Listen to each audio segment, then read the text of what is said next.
welcome back to another video at my YouTube channel and blog. Today I'm coloring some images that I stamped out from a few different stamp sets. You can see the bee is already colored. I forgot to turn on my camera, but he was a real simple color, just three colors, Y06, Y08, and Y19, and on the wings the BG 000 and quadruple 0. On this dragonfly, I'm using V15, V17, and E57 as the darkest color. So you can see a lot of times you can use something from the earth tone family as your darkest color. This brown blends in real nicely with these violet colors and gives really good depth to my little dragonfly. And then again on his wings I'll be using the BG combination of the 000 and quadruple 0. The little bugs came from a stamp set from Your Next Stamp called Bugs and Kisses, and the small dogs came from a SugarPea design stamp set called Hot Diggity Dog. And then the larger puppy with the heart in his mouth is by Wild Rose Studio, and it's just simply called Dog with Heart. I'm hoping these all are still available. These all are items that I purchased in 2017. So I will link to them in my video description below if they are still available.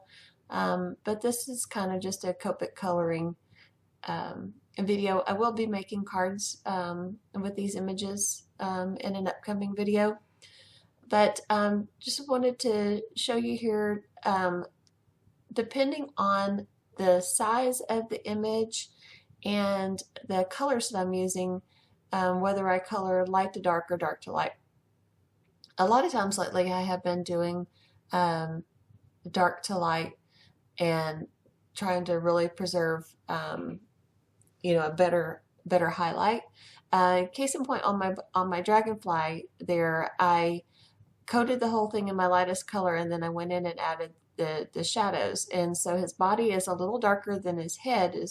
His head I started with my shadows, my darkest color, and worked out to my lightest. So the head only had one coat of the lightest color, where his body actually had two coats of the lightest color, so making it darker. But I did kind of like that. I liked that the body was a little bit darker than the head.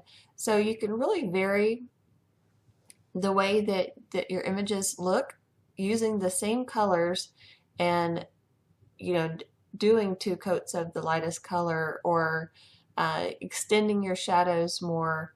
And the two little puppies down at the bottom that face each other, I used the exact same color combinations, but I used a little bit more of the darker colors. So in the final picture you'll see that the puppy on the right is a little darker than the puppy on the left.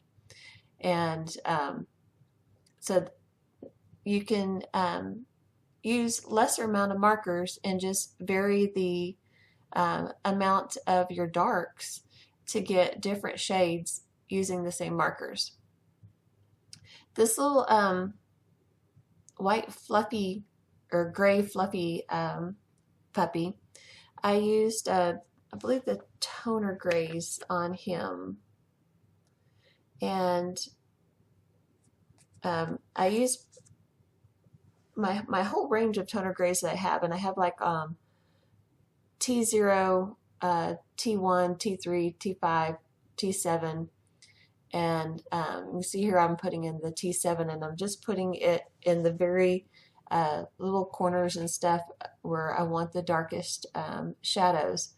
And so on him I did start with my lightest, go out to my darkest, and then I'm going back from my darkest to my lightest, just building up color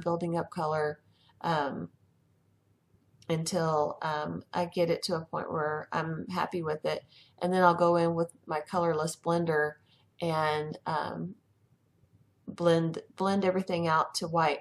So just looking at him right here on this white sheet of paper, he looks very gray, but if you put him on dark or very colorful cardstock, he will actually look very white. So it can kind of go either way when you color an image like this. And I just used a little R20 for the inside of his ears and the pads on his feet, but I thought it was a little bit bright, so I just went over the pink with the T0 just to tone it down a little bit. And I'm using the same color combination as I did on the ladybug for the red, and I don't think we talked about the colors that I used on the ladybug. On the back of the ladybug I used R27, R39, and R59, and then on the head of the ladybug I used R14, R17, and R27. So I just used the darkest colors, and I think I added, I think I did 4 colors actually on that heart.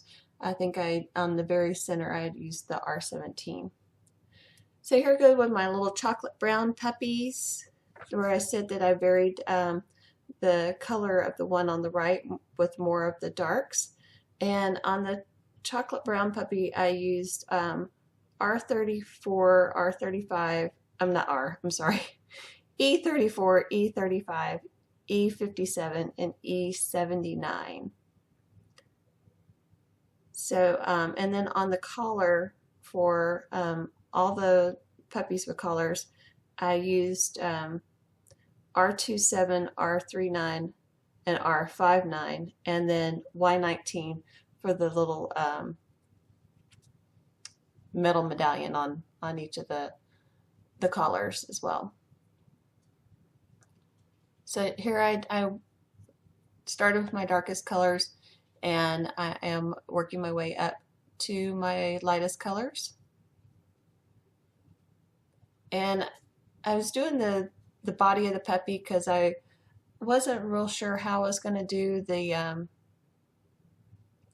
ear, so I went darkest to lightest, but I left the big highlight area.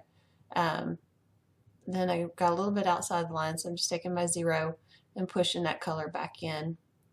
And with the collars, I just started with the darkest and moved in to the lightest. Okay, now we're going to move on to our last little puppy, and that is the W5, the E44, the E47, and the E49. And with him, I am mapping out my shadow areas with my lightest color, which is the W5. So I thought he's going to have a real interesting, kind of look to him. It's going to be a little bit of a dark brown color to a gray color. So he's got kind of a really interesting look to him when he gets finished. I wasn't quite sure how this combination was going to work out, but I was real happy with how it turned out in the end. Sometimes it's all just trial and error. But there's one thing about mapping out your images with your lightest color for your shadows. If you change your mind where you want your shadows to be, then it's only your lightest color there and it doesn't matter. But if you start with your darkest, you got to really know where you want your shadows because you're laying down your darkest color first. So you're getting kind of stuck. So I'll be working on turning all these cute little images into Valentine's cards. And I'll be using some of the things that I showed in my recent haul video. Had a lot of cute things for Valentine's and some puppy things. I want to play with my puppy paw stencil, which is called Paw's Background.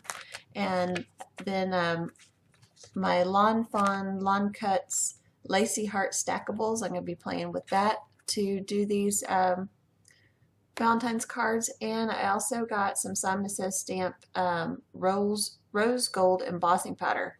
So I'm going to be using that as well. So watch for the card making video for these little guys. And I hope you get some inspiration to make some Valentine's cards using some puppies in and bugs and different little critters that are not necessarily usual Valentine images. So now I'm just going in with some final details on these little guys. This is a Sakura black glaze pen, just to go in, and when you go over their little eyes and stuff, it just really brings them, you know, to life, and gives them life to their little faces when their little eyes pop out. And I got my hand in the bug's eyes and stuff. So I waited till that dried. I should have done that last, just to touch up the heart a little bit. That's a Memento Tuxedo black marker. And then now I'm just taking my Uni-Ball Signo white gel pen and cleaning up some more little edges and adding some little highlights here and there. Just giving everything a little bit of some final touches and embellishments. I may go in with some glossy accents and go over that heart and the little medallion on the puppy dog's collars. Here I'm just going back over some lines that maybe didn't stamp, you know, as crisply as I would have liked for them to have stamped. And again, just cleaning up some edges with my white pen. So here's some final looks, and stay tuned for that next video. Thanks for watching.